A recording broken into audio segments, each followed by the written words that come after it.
Today we're going to be tying the Black Creek Darter. This is a pattern I tied several years ago and have been using it with pretty good luck, especially in low water here on Sugar Creek in this white color that we're going to tie today. It's a great streamer pattern any place. I tie it in sizes 4 to 12. I prefer about a size 8, 8 or 10 when the water's really low on the creek. I'll use the TMC 300 hook, really good streamer hook. As you can see, I've tied a bead. This is actually a tungsten bead.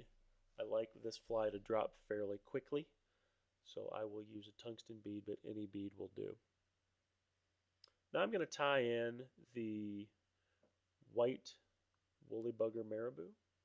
I prefer the woolly bugger marabou at this point because the tails or material is a little bit thicker at the end, so you get a really good look from a tail, whereas regular strung marabou can be a little bit thin at times. So I prefer the woolly bugger marabou for an application like this.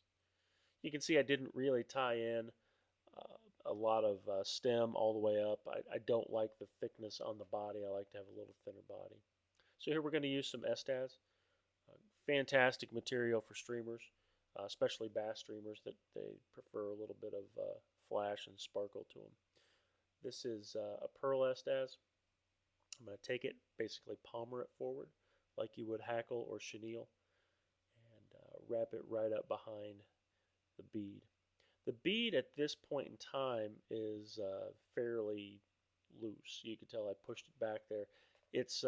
I want it to be about a quarter of the way back on that shank, roughly there, and that allows me to hide the head. I don't really think it's a big deal.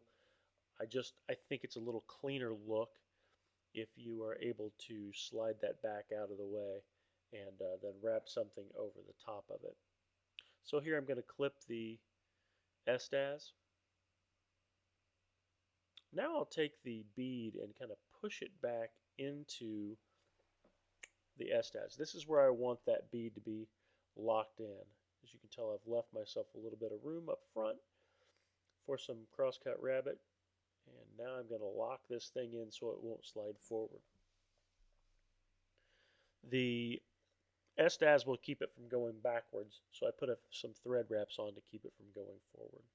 And it just helps to keep it from sliding around as you're trying to put the rabbit on. So now I've got crosscut rabbit I'll use for the head.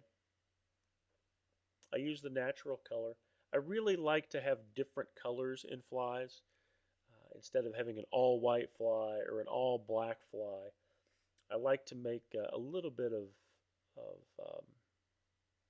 differentiation in color. So if you've got a light and a dark on the same fly, weather conditions, light conditions, they may not allow as much visibility in some instances. So if you tie a fly that's variegated or has two different colors, I feel like you have a better chance of catching the fish because it may see light or it may see dark, and if you have just a mono color on it, then you're going to run into some trouble and may not be able to catch that fish. So just, I think, puts the odds in your favor.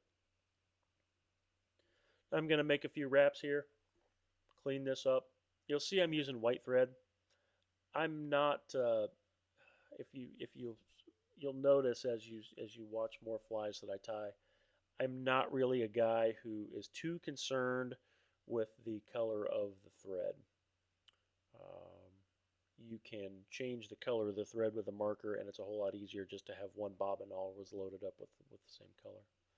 So I'll make a couple of wraps, make the overhand knots, then I'll use a Zap-A-Gap. This is one of those flies that can get drugged through the rocks, and it just does it a little bit better if you're able to put a little bit of that Zap-A-Gap on there, and it kind of helps it stay together a little bit better.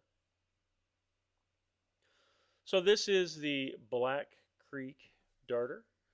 Like I say, it's a small minnow pattern. I use it on Sugar Creek quite a bit in the smaller sizes. It was a very, very effective fly this summer. You see a little bit of the sparkle there. But I will also tie it. I've fished it on the White River. I'll fish it in black and olive and a few of the darker colors in that. So once again, the Black Creek Darter.